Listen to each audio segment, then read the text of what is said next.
what we watched last night, from the violence on the streets to the suspicious activity at the polls, is exactly what the president talks about.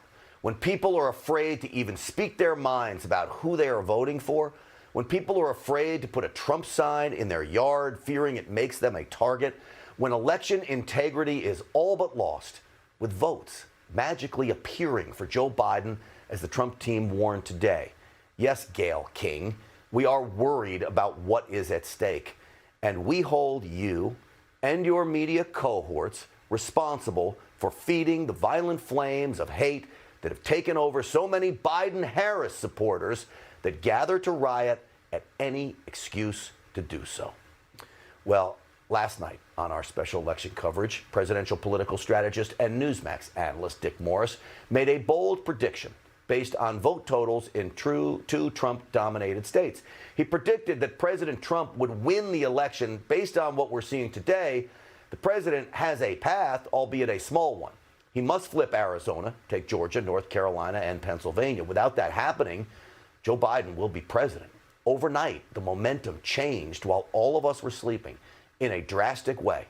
Let's bring in famed presidential campaign strategist Dick Morris to the program. Dick, welcome back. Good. Well, you know, I was right. In polling, you learn you adjust for the statistical margin of error. Now you have to adjust for the statistical margin of theft. And the fact is that Trump won Pennsylvania and Michigan and Wisconsin and Arizona and North Carolina. And the governors in those states, the Democratic governors, are doing their best to cover it up, delay the counting, or completely change the count entirely and give Biden the victory. The question is, what are we going to do about it? And it's a great question. And we know that Rudy Giuliani has been dispatched. There's lawsuits going to be flying around in Michigan and Pennsylvania, and I'm sure a host of others to follow. But, Dick, if you were sitting down with the president and advising him about his prospects, you know, you talk about recounts. They don't always work out so well when you're recounting. It's a last-ditch effort. But he still does have a path without the recounts having to happen, doesn't he? He does, but let me answer my own question, okay, Grant?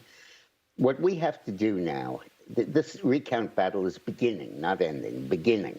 And it's going to last for a month and a half, and we have a damn good chance of winning it. And Donald Trump has a heck of a chance of putting his hand on the Bible on January 21st. We have to do two things. We have to move the fight from the executive branch of the states to the legislative branch of the states.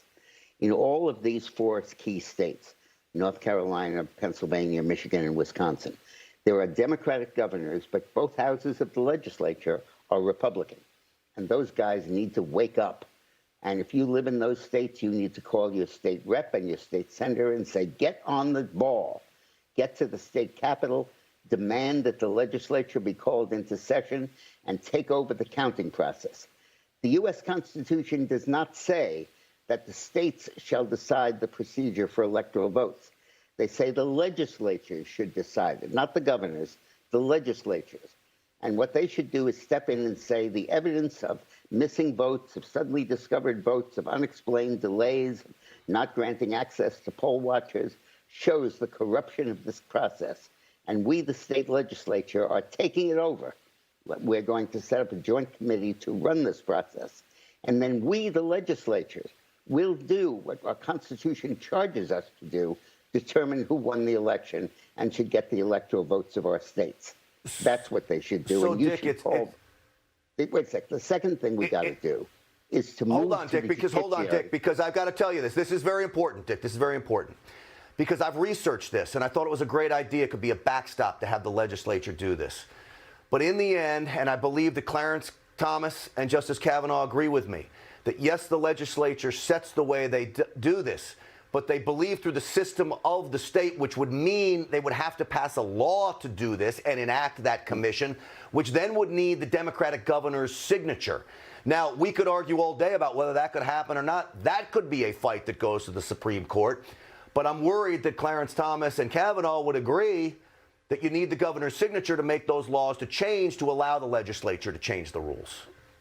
Whether the law would require a law or an edict of the legislature, or simply hearings by the legislature where you haul these guys in, you demand that they show the votes, you put them on television, and you show the fraud that went on, and you mobilize public opinion. Yeah.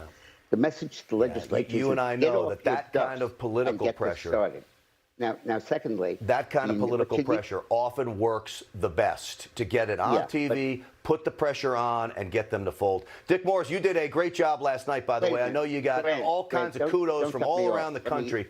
Let me continue Great work. with this if I can. Well, we got to go. We're late on time, my man. I appreciate you. I really, really do.